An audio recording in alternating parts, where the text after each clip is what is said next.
হিটস্ট্রোকে অনেকে মৃত্যুর কোলে ঢলে পড়ছেন।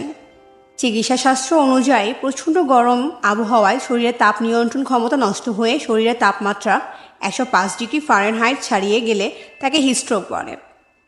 হিটস্ট্রোক এড়াতে যথাসম্ভব ঘরের ভেতরে বা ছায়াযোগ্য স্থানে থাকুন।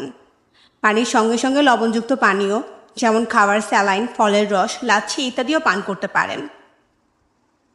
তাপমাত্রা বৃদ্ধিকারীয় পানি যেমন চা ও কফি যথাসম্ভব কম পান করার চেষ্টা করুন।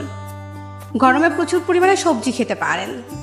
শসা, টমেটো, ক্যাপসিকাম, লাউ, শাক পাতা আপনার খাদ্য তালিকায় রাখুন।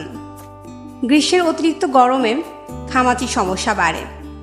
এই সমস্যা থেকে মুক্তি পেতে অতিরিক্ত গরমে প্রচুর পানি পান করা উচিত।